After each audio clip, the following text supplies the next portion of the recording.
Go.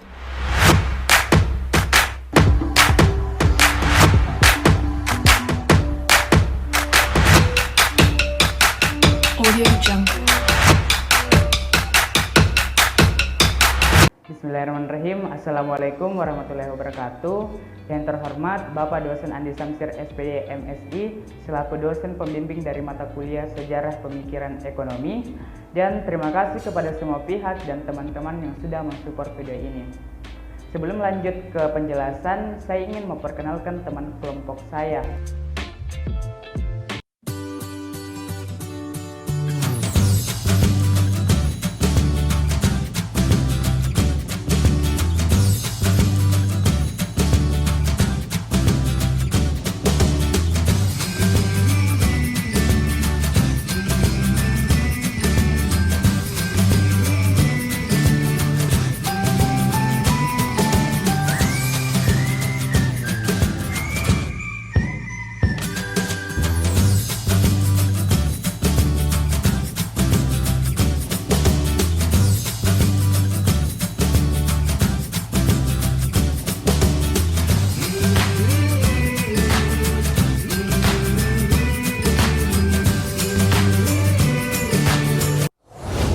Lanjut ke pembahasan, saya ingin memperlihatkan pembahasan yang akan kami bahas nantinya.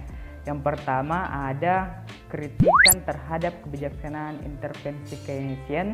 Yang kedua ada pokok-pokok pikiran dari aliran monetaris. Yang ketiga ada tokoh-tokoh aliran monetaris. Keempat ada perbedaan monetaris dan Keynesian. Dan yang kelima ada perhatian terhadap ekonomi mikro. Terima kasih. Mari kita simak videonya.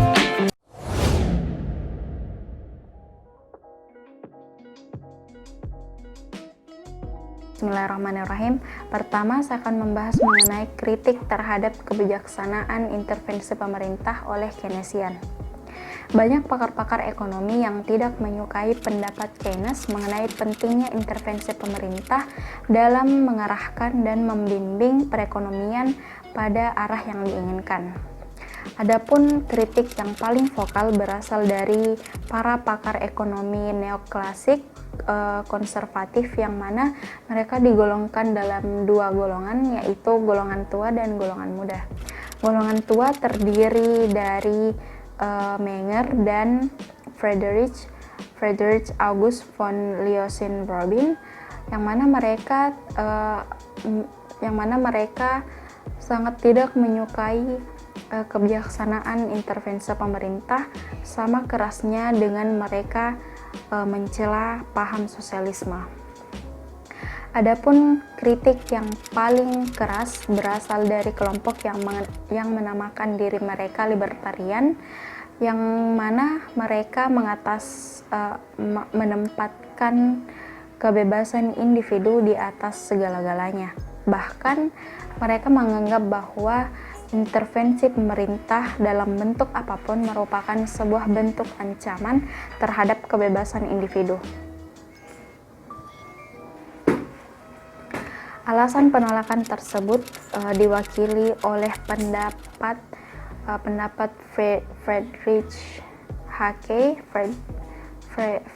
Friedrich Hayek yang tertuang dalam bukunya yang berjudul The Road to Self-Dam. Hayek mengatakan bahwa sekali pemerintah melakukan intervensi terhadap perekonomian pasar, itu akan membentuk sosialisme yang akhirnya akan mengurangi kebebasan individu.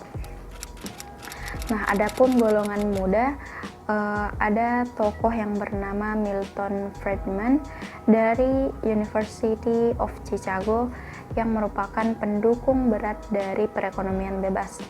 Lain halnya dengan para tokoh-tokoh libertarian tua yang sama sekali tidak menginginkan campur tangan pemerintah dalam perekonomian. Friedman justru melihat bahwa pada batas-batas tertentu campur tangan pemerintah sangat dibutuhkan dalam membentuk suatu perekonomian dengan pasar bebas yang berfungsi lebih efektif.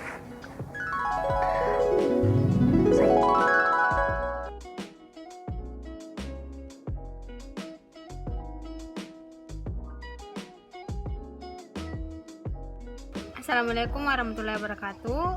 Saya Sevitri Andayani dengan NIM 18961400011. Nah, selanjutnya saya akan menjelaskan tentang materi pokok-pokok pemikiran aliran moneteris. Langsung saja, dengan ketidakberhasilan ajaran-ajaran Keynes dalam memecahkan masalah-masalah yang dihadapi, ternyata ketidakberhasilan tersebut itu menghasilkan aliran baru yang disebut dengan aliran moneteris. Nah, aliran moneteris ini itu dia itu mengutamakan kebijaksanaan moneter dalam mengatasi kemelutnya ekonomi pada waktu itu. Nah, istilah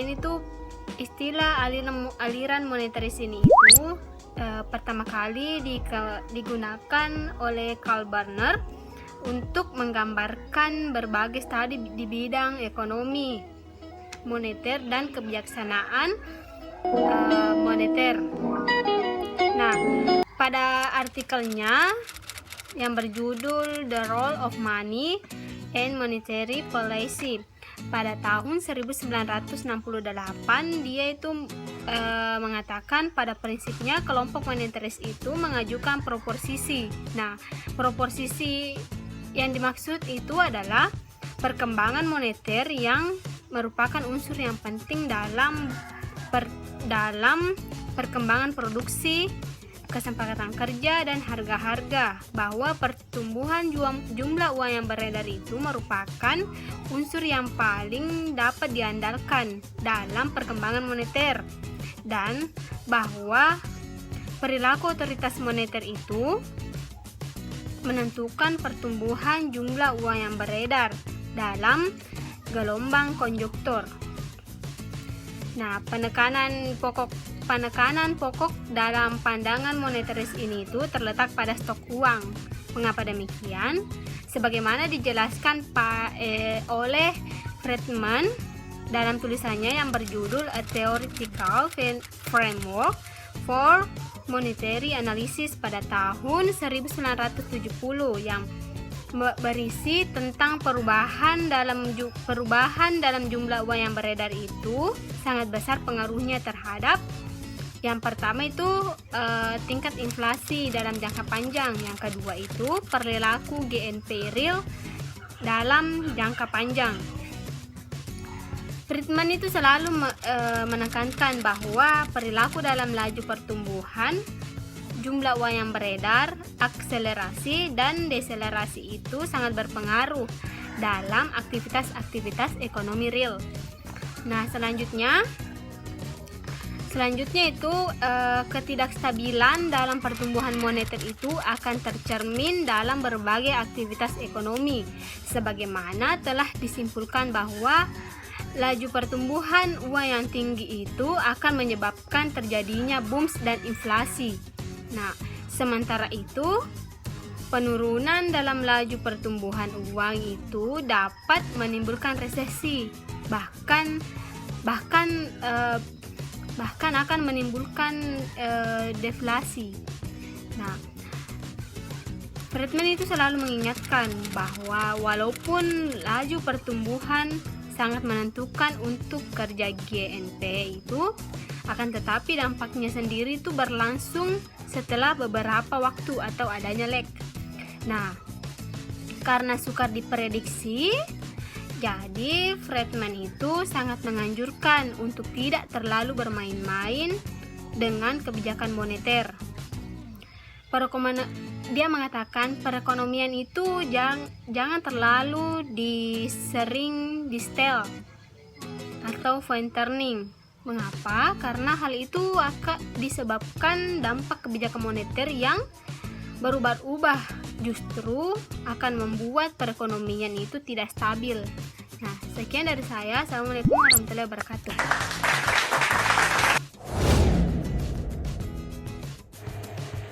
Assalamualaikum warahmatullahi wabarakatuh. Di sini saya akan menjelaskan tentang tokoh-tokoh aliran moneteris. Sebetulnya aliran moneteris sudah berdiri sejak lama. Hanya saja pandangan-pandangan kaum moneteris ini baru diperhatikan setelah terjadinya kasus membumbungnya inflasi yang dibarengi dengan semakin tingginya tingkat pengangguran pada tahun 70-an. Tokoh utama aliran monetaris ini tidak dilakukan lagi, yaitu Milton Friedman, seorang profesor ekonomi dari University of Chicago. Sesudah bekerja di Komisi Sumber Daya Alam di Washington, ia bergabung sebagai staf peneliti National Bureau of Economic Research pada tahun 1937 di usia 25 tahun.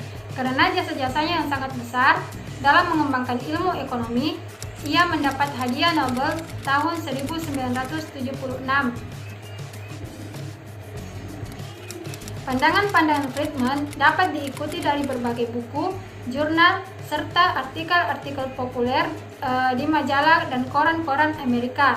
Buku-buku penting yang ditulisnya antara lain Taxing to Prevent Inflation pada tahun 1943, A Theory of the Consumption Function pada tahun 1957,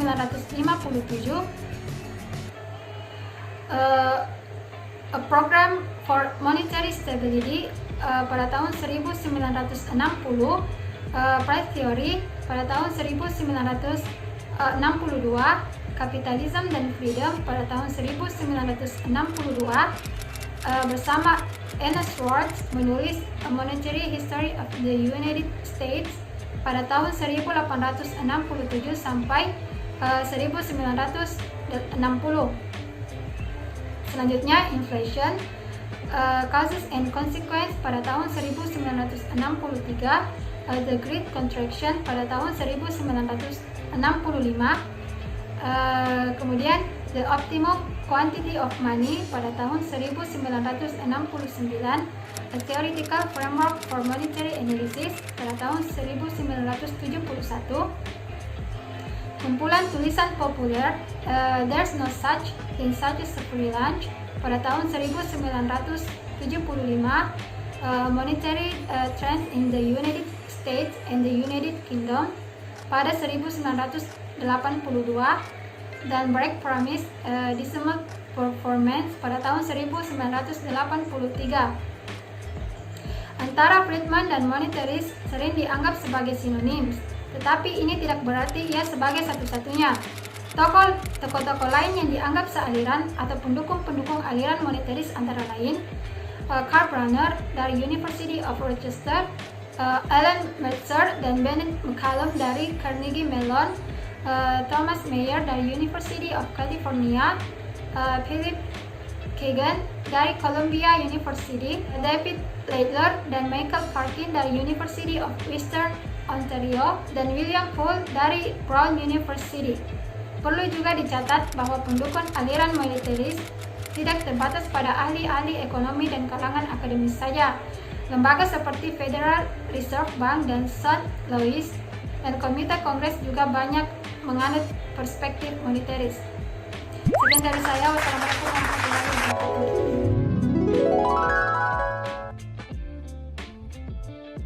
Assalamualaikum warahmatullahi wabarakatuh. Perkenalkan, nama saya Heruddin, akan menjelaskan tentang perbedaan dari Keynesian dan monetaris. Langsung saja saya akan menjelaskan perekonomian dilihat dari segi agregat. Kubu Keynesian percaya bahwa perekonomian cenderung berada pada posisi keseimbangan. Hal ini terjadi karena pengeluaran agregat lebih kecil dibanding dengan penerimaan agregat dan kurang ampuhnya mekanisme. Dari kubu monetaris sendiri tidak percaya dengan apa yang diutarakan oleh teori Keynesian tersebut. Dalam hal ini, kubu monetaris mengkritik terhadap teori yang dikembangkan oleh Keynesian itu, bahwa ada kekuatan-kekuatan pasar yang tidak diikutkan dalam teori yang dikembangkan oleh Keynesian. Adapun dua kekuatan pasar yang dimaksud, yang pertama ada turunnya suku bunga mendorong investasi, dan turunnya tingkat harga mendorong konsumsi. Hal ini disebut dengan Pigou effect. Dari perbedaan cara pandang kedua kubu tersebut, ternyata implikasi kebijaksanaannya pun juga berbeda. Misalnya misalnya dalam hal usaha meningkatkan laju pertumbuhan ekonomi dan dalam mengatasi pengangguran. Kubu dari Keynesian lebih menyukai kebijaksanaan fiskal yang lebih ekspansif, sedangkan dari kubu monetaris lebih menyukai kebijaksanaan moneter yang lebih kontraktif.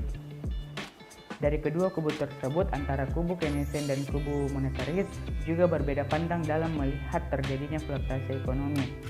Dari kubu Keynesian melihat fluktuasi ekonomi terjadi karena adanya perubahan faktor-faktor dalam menentukan pendapatan nasional, misal seperti pengeluaran pemerintah, investasi, dan belanja masyarakat atau konsumsi masyarakat. Sedangkan dari kubu monetaris melihat fluktuasi ekonomi terjadi karena adanya pelonjakan jumlah uang yang beredar yang disebabkan oleh kebijaksanaan yang ekspansif dari pemerintah. Pada tahun 70-an dan 80-an terjadi debat panjang yang sangat panas antara kubu monetaris dan kubu non-monetaris, di mana di dalam kubu non-monetaris terdapat kubu Keynesian. Pada debat tersebut membahas mengenai kebijaksanaan yang harus dilakukan dalam mengatasi masalah ekonomi seperti pengangguran dan inflasi. Sebelumnya kita mengetahui bahwa kubu Keynesian melihat inflasi terjadi karena pengeluaran agregat yang begitu banyak, sehingga penawaran kebijaksanaan yang dilakukan oleh kubu Keynesian itu mengurangi pengeluaran agregat itu sendiri, seperti pengeluaran pemerintah atau menaikkan pajak. Sedangkan dari kubu monetaris melihat inflasi terjadi karena jumlah uang yang beredar begitu banyak. Jika jumlah uang yang beredar begitu banyak, maka harga-harga pun juga akan naik, sehingga kebijaksanaan yang ditawarkan dari kubu monetaris yaitu menurunkan jumlah uang yang beredar itu sendiri. Selain itu, adapun perbedaan lain dari kubu monetaris dan kubu Keynesian. Kubu Keynesian tidak terlalu memperhatikan analisis jangka panjang, tidak sebaliknya dengan kubu monetaris. Friedman sendiri mengungkapkan bahwa dampak jangka panjang dari berbagai kebijaksanaan ekonomi harus betul-betul diperhatikan untuk mengetahui kekuatan pasar. Terima kasih, itulah penjelasan dari saya. Kurang dan lebihnya mohon dimaafkan. Wassalamualaikum warahmatullahi wabarakatuh. Selanjutnya saya akan menjelaskan materi tentang perhatian terhadap ekonomi mikro. Teori-teori Keynes telah berhasil menjelaskan perilaku ekonomi makro. Kebijaksanaan yang dianjurkan oleh Keynes juga telah berhasil menyelesaikan masalah ekonomi yang terjadi pada masanya. Akan tetapi, teori-teori Keynes tidak berhasil menyelesaikan permasalahan ekonomi yang terjadi pada tahun 60-an dan 70-an, sehingga orang-orang kembali mempertanyakan dasar-dasar teori Keynes.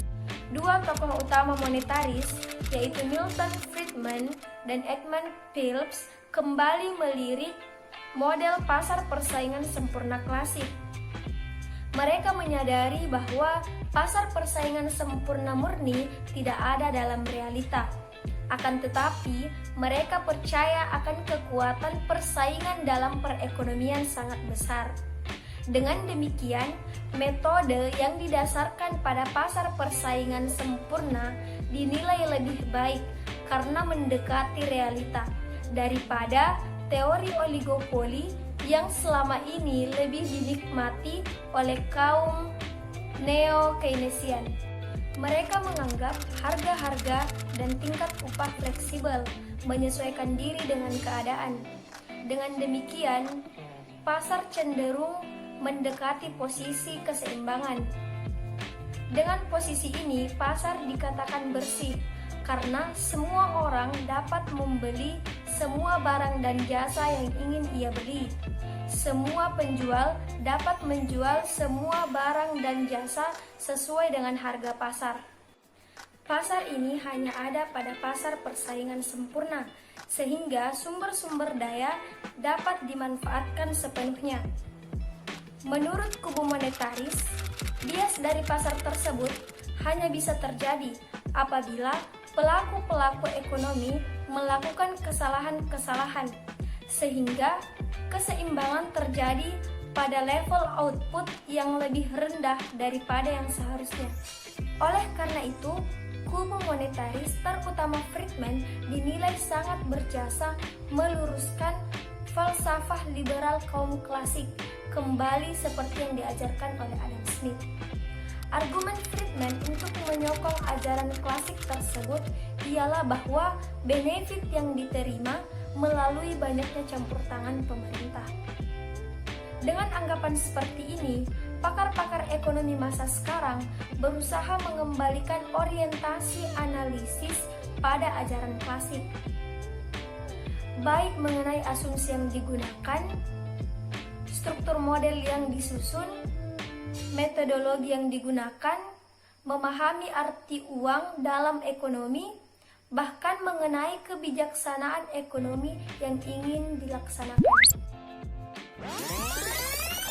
Ya, itulah hasil presentasi dari kelompok 8. Terima kasih kepada semua pihak yang sudah mensupport video ini.